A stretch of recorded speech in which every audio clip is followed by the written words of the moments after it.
Welcome to Grieving Insomniacs. I am your host, Christy Haberman. I am glad you're here. Thanks for being a part of our community. A few disclaimers before we get started. I am a licensed therapist. However, this podcast is not to be considered mental health therapy or counseling. It is for entertainment purposes only and is not associated with my counseling practice, Christy Haberman Counseling Services. Thanks for showing up. Welcome to Grieving Insomniacs. This is your host, Christy Haberman. Today we are going to talk about the holidays. And I think there's a lot of things that people don't understand about grief and the holidays and what it's like to be a grieving person during the holidays. So one of the dirty little secrets about being a grieving person during the holidays, especially when you've lost a child, is that you don't get invited anymore to the holidays. Now, I know that there's going to be people that listen to this episode and be like, nah, that only happened to you. If I lost a child, that wouldn't happen to me. My family and my friends would not abandon me like that. And I hope for your sake that it's true. But that is not the case for me. And as I browse my Facebook and Instagram support groups, that's not the case for a lot of people. And so today I thought I would tell the story about how my first Thanksgiving went for the holidays. And I was really trying to put this story off because I didn't want to embarrass my family or any of the people involved in this story. However, my friends have really encouraged me to tell the story. And I cannot emphasize enough how talking about this and the feedback that I'm getting from the people that are listening to the podcast, how helpful it has been for my healing. So I'm on this journey to change the cultural views we have surrounding the loss of a child. I think that we all should be able to talk about it. I think that we should be able to talk about our experiences and not have to hide how we feel. And maybe if we didn't have to hide how we felt or how people treated us, people would start treating us differently. But because grieving mothers are shamed into silence, a lot of these things don't get talked about. And so I'm using this platform to talk about it. So let's talk about it. The year was 2011, and my son had died in June. And so maybe we should do a little bit of a backstory. My parents got divorced when I was 18 years old. And if you're a regular listener of this podcast, you know that my relationship with my mother has not been the best. And I spent a lot of holidays with my dad until he got married. So he got married in 1996. No, wait, he got married in 1993. I got married in 1994. So after I had a family of my own and a husband of my own, the holidays weren't such a big deal. But I can tell you that I had never spent a Thanksgiving with my dad and my stepmom. And I don't know why I expected it to be different this time. I don't know why. My mom lived in Wisconsin, and I was never invited to Thanksgiving. And honestly, my emotional state at the time when Christopher died, I couldn't handle being around my mom. I couldn't handle talking to her. I could not take care of her and me too. And so I had to take care of me. And I don't know why I thought it would be different.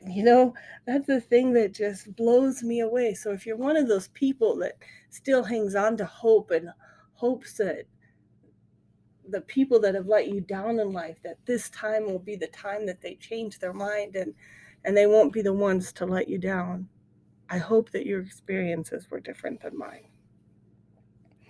All right, so my son Christopher died in June June 19th of 2011 to be exact. And my whole world got destroyed. July, August, September, October are really kind of a blur. I don't remember much. I know that I spent a lot of time being sad. I was isolating, all things that I now know is normal. But I also know no one was coming around either. No one was checking on me, nothing. I also found out later, much later, like in the last few years, when people started talking about it a lot more, that I realized that that was normal, that we isolate and people abandoned us. And I shouldn't say normal because it's not right, but it's something that people experience regularly. So it must have been the Sunday before Thanksgiving or the Saturday before Thanksgiving. I am unclear. I know it was the weekend. And I had gone to see my dad. And so I try to see my dad on a regular basis because Christopher had died. He was, at the time, say he's 70 now, so he'd have been in his 60s. You know, you're never guaranteed that time with your parents. So I always tried to make an effort to go see him. So I was at his house. My stepmom was there. My stepsister was there. Her 2 kids were there. And this happens a lot in our family, and especially back then when I was so quiet. My stepsister and my stepmom were talking to each other, but we're not included in the conversation. And we're sitting at this table, and they start talking about Thanksgiving and how they were having so many people over for Thanksgiving.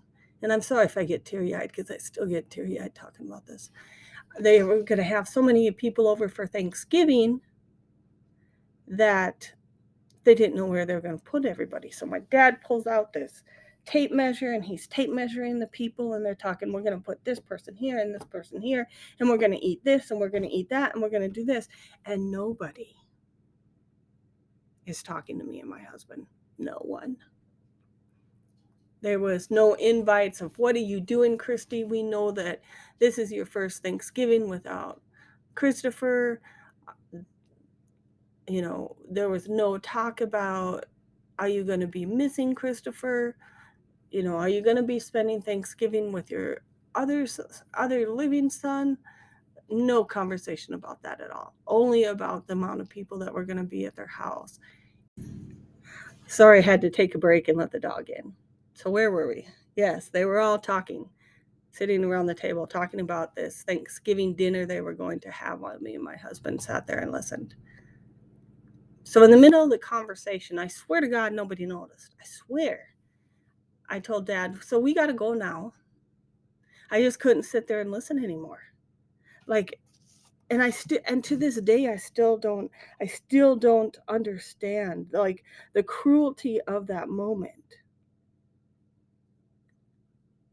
Where these people were at the funeral, they saw me bury my child. And did they not see my suffering for the last 3 or 4 months? Did they not even, but they didn't, I'm telling you, did not even stop and consider what we might be going through. Not even a moment. So South Dakota is cold. And November is no exception.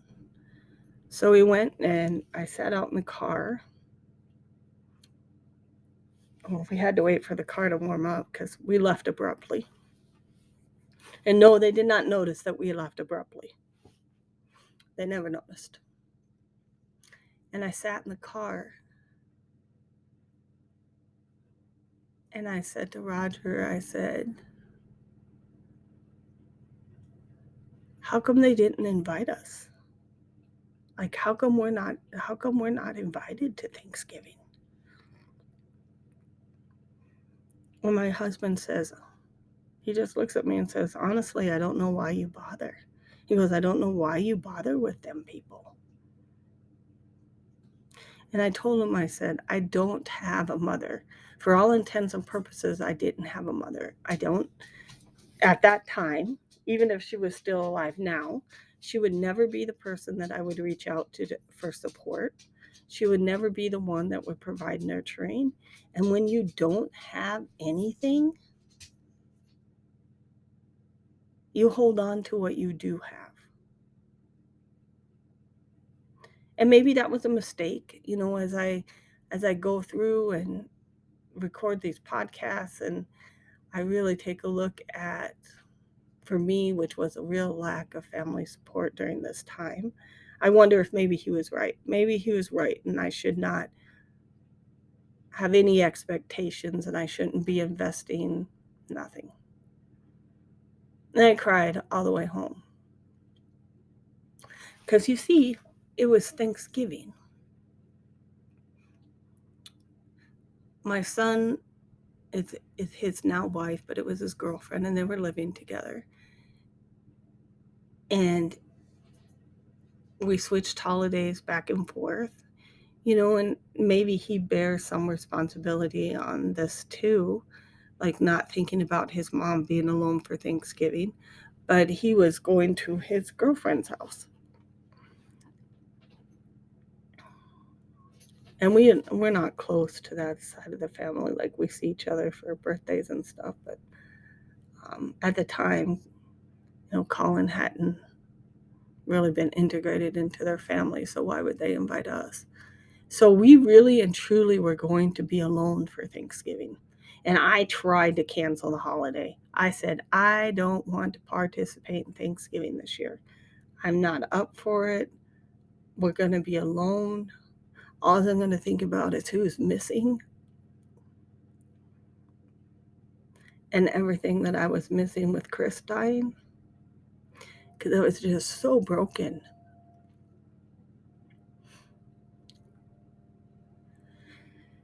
And my husband wouldn't let me. He said, no, we're going to have Thanksgiving. He goes, we're not going to give up our traditions, because Christopher died. So it's like, fine. So they were looking for volunteers to work. I had just started my counseling practice and private practice. So I needed a steady income to help me pay those bills. And so I was working at a convenience store. So I volunteered to work on Thanksgiving Day. So at least the people that had families could be with their families. Because I did not want to spend the day alone. I didn't. So I went to work. And if that would have been it, I would have been fine. But that wasn't it. And to this day, I still don't know why I did it. But I have learned that you can't leave me alone on Thanksgiving. I have learned that. For some reason, for me, Thanksgiving is the holiday that bothers me the most. So my husband needed something. He was doing all of the cooking for that first Thanksgiving because I was not participating. I'm telling you, I was not. And he needed something from the store. So he goes in, and again, it's really cold in South Dakota. I was like, I'm going to stay in the car. Don't have the energy for peopling. I don't have the energy for anything. So he goes into the store. I called my dad. And I was crying. And I said to my dad, how come you don't love me? My dad's like, what? I said, how come you don't love me? He goes, I do love you. And I said, well, if you loved me, why didn't you invite me to Thanksgiving? I was sitting there in your house while you guys were talking about Thanksgiving. Christopher died. Why didn't you invite me to Thanksgiving? And I never get to have a private conversation with my dad. His wife insists that it's on speakerphone. And she knew what she did. She absolutely 100% knew what she did. And she said to me, she goes, well, we thought you had somewhere to go. It's like, where? Where did you think I'd had somewhere to go? You think I got this imaginary family somewhere? Like, where did you think I was going to go? And they were like, we didn't mean it to be like that, Christy. We thought you had somewhere to go. And then Yvonne pipes up. And she says to me, so heartbreaking. She had a friend who lost her husband in August. And her friend was going to be alone for Thanksgiving. So she invited her to Thanksgiving instead of us, I feel like. She never came out and said instead of us, but it was kind of implied that there wasn't enough room at the Thanksgiving table because she had invited this other person. And so she had to cut some people out, and we were the ones that she cut out.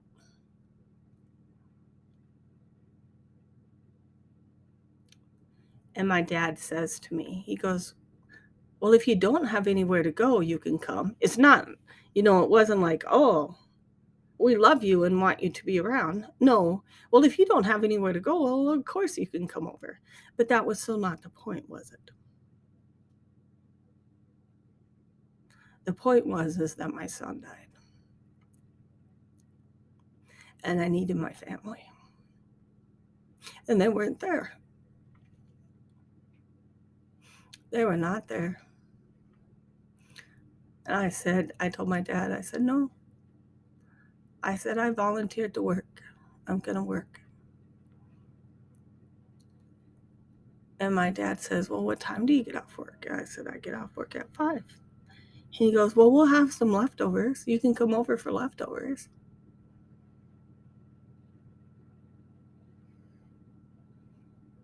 And I said, I'll let you know.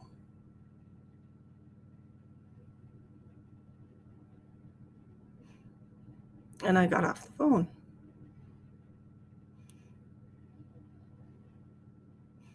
And my husband's just like, why do you bother? Why do you bother? And again, when you have no one, when you have no parents, even if they have really bad parents, you hang on to what you have. And I think this is the hardest thing. Like, you see kids that are abused that go into the foster care system, and all they want to do is go back to their parents, even if their parents are bad to them. And I understand that. Because in my mind, he was all I had. He still is all I had. And I wish I could say that it's been different since Christopher died, but it hasn't been.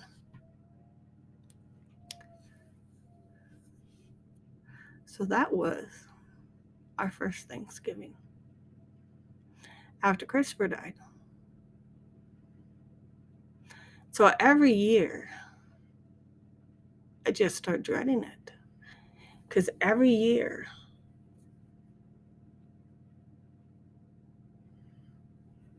I know I'll be alone for at least one of those holidays. Because Colin switches off with his family. So he's either with us for Thanksgiving or he's with us for Christmas, not both. So there will always be one holiday that I am alone. And so the problem with being alone is that there's nothing to distract you from thinking about what you're missing. And I'm not saying that because Christopher lived in Louisiana, and that's a lot of hours away. And I'm not saying that he would have been there for every Thanksgiving and Christmas. But we most certainly would have had different options. And this is when the woulda, coulda, shouldas come in, because there's a lot of Christmases that Christopher spent alone because I didn't think I had the money to pay for a ticket to go to Louisiana. And now I wish that I would ran up all my credit cards to go to Louisiana to be with him for Christmas. and Thanksgiving. But I know that last year he was in college and busy with finals, so he didn't go anywhere. He just cooked for himself.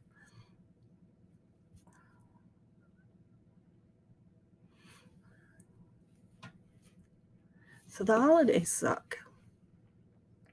Very much. And I thought I was the only one. For a long time, I thought I was the only one. So got to remember, back in 2011, there wasn't, I mean, Instagram, I don't even think was even really getting going. And people weren't really, there weren't really any podcasts. There weren't people talking about their grief. You know, the support group that I was in, you know, the people weren't really being real. And this is real talk we're talking about here, real talk. And that, I think, only started happening maybe in the last 5 years. But I cannot tell you how relieved I was when I was reading in one of the support groups, because it's on Facebook, so they're posts, you know, and people write. And people will write things that they won't say, which is kind of helpful too, because I think that if we had to say these things and see each other face to face, we wouldn't say it because of the shame that's involved in it. And so these people would be talking about how they saw their friends that would always come and see them every year. That's what I remember most. Their best friends. When they came to town, they'd always come and see them. And they're walking down the street and there's their best friends.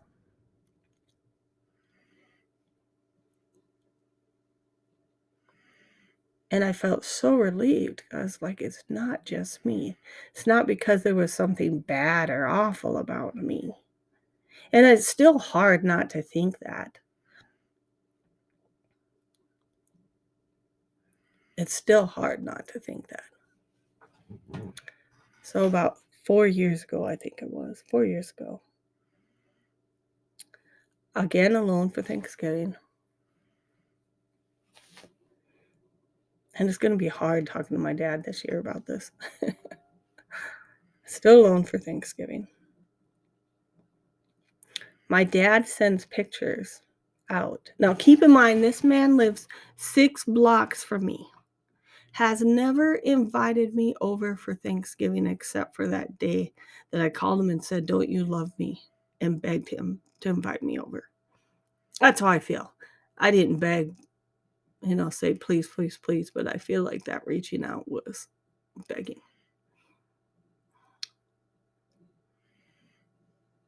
Still have never been invited. But still.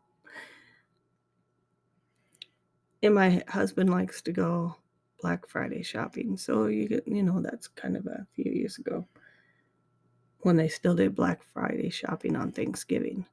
And my dad sends out a picture of him and his stepmom saying that they were so grateful to be alone for Thanksgiving. Now I'm sitting in my house. I had no family. My son's at the in-laws. My husband's not home. Like, I am completely alone on Thanksgiving. Completely alone. And I couldn't help myself. I said a snarky comment back. I don't even know what I said. And he came over to my house and said, "What is the problem?" And I asked him again, "Why do you not love me? Like, why do you not want me around?"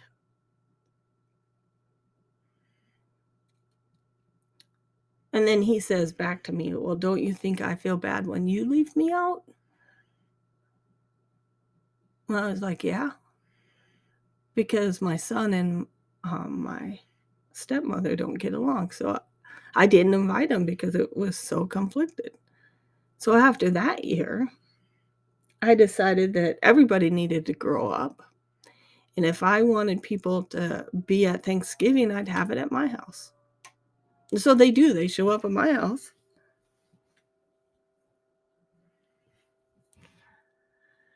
Yeah.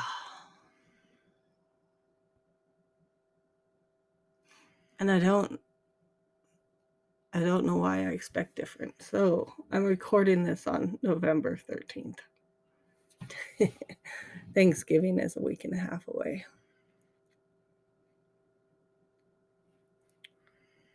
I'm lucky this year because my other son will be at my house, so I won't be alone. And then every year there's the pressure of what to do about my dad.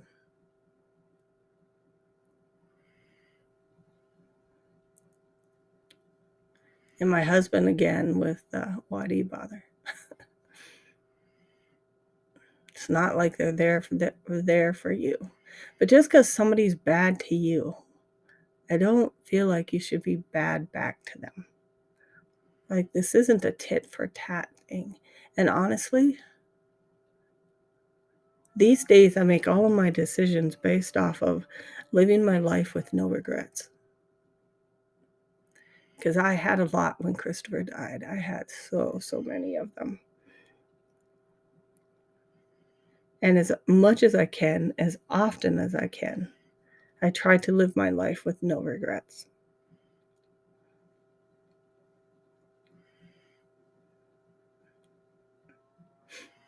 Because if this was the year that I didn't invite him and he died, I'd have a lot of regrets, just like I did when Christopher died. And I think for me, that's the hardest thing for having my son die. That has been the most difficult thing to heal from is the regret and the guilt I have over not being good enough. You know, in this whole holiday, that's been a theme. And this podcast isn't really about that, but I will just tell you that a theme throughout my life has been that I have been excluded from the holidays and the Christmas. So why I expected it to be different when Christopher died, I have no idea. It's like and we call it magical thinking. In the counseling field, it's called magical thinking. The idea that somehow something's going to be different this time. Just by sheer willpower, it'll be different this time. And then you're so disappointed. But I remember when my mom died. Now, like, it wasn't really, I had mourned that relationship years and years and years ago. But the absence of hope that went away when she died, that we would somehow make amends with each other before she died, went away. But keep in mind, it was her choice. She died wanting it to be the way that it was. So there's that. And so I've come a long ways towards accepting that the holidays are just going to be what they are. They're going to be sad. But I do think we have to talk about that. And I do think we have to share our stories. Because I think this is what the piece that people don't understand about grief. They don't understand being isolated. They don't understand that people, even the people that care about you, abandon you because they can't deal with how sad you are. And we can't change how sad we are. If there was a magic pill that I could take, some magical remedy, like I'm looking at a woman running along the beach. Like if I thought that would heal me, I'd be on the beach I'd move and I'd be on the beach. But that's just what we call the geographic cure. I'm still going to be sad because there go I. Every time. So I've learned to live with it, but I'm not going to suffer in silence. I'm going to talk about it. And if you would like to talk about it, I'm here and I'm listening. And I think if we tell more of these stories, if people start understanding how their behavior affects other people, then maybe they would change and act differently. Because 100% my stepmom absolutely cannot deal with emotions at all. Those of you that follow astrology, she's a Scorpio. She just can't deal with emotions at all. She can't deal with her own. She's not going to deal with mine. You know, she feels put out by the fact that my dad has children from another person. So we don't matter. You know, only her children matter. But she sure cares when she doesn't get Mother's Day cards from us. But that's a whole different story. I don't have a mother, never had a mother. Don't know what that's like. At least the emotional aspects of having a mother. So that's my Thanksgiving story. And I don't know how. So how do I cope? I don't. In all honesty, I don't. I try to interact as much as I can. You know, I've gotten a lot better about hiding my grief.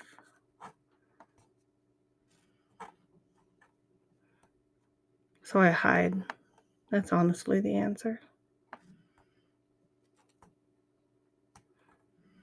And then I go in my room, either my office, and I just lose myself in the TV. Try not to think about who's not calling. Try not to think about his daughter that's 11 now and how you won't ever be able to spend Thanksgiving or Christmas with them. You just watch from afar. Same thing with my siblings. I'm not invited anymore. I'm not invited, never was. I had hoped that when my mom died that tradition would go away, but they don't feel like I'm worth the effort, I guess. So they'd rather be with my mom's boyfriend, stepfather, whatever, than be with their sister. So that tradition continues. And I'd really hoped that it would die when she died, but it didn't. So for me, Thanksgiving is about the absence of everything, of a lifetime, not just Christopher, but it's a lifetime of what's been absent. You know, the absence of and I shouldn't say the Rockefeller family. I would just like a normal family, even if we all got together and got drunk and got into political fights like you hear people talk about. Even that would be better than what I have, which is nothing.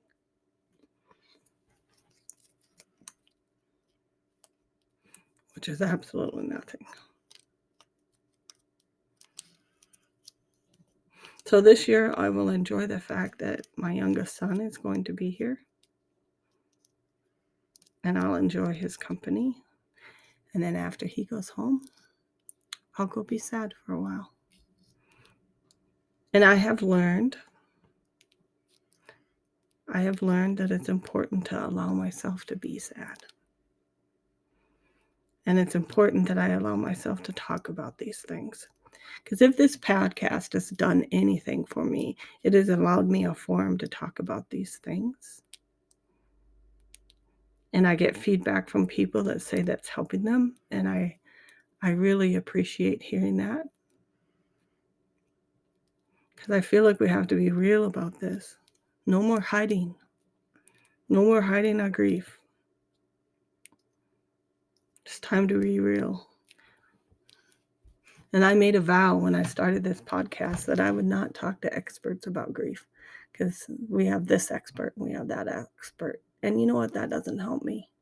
What helps me, and I hope it helps you, is knowing that I'm not alone.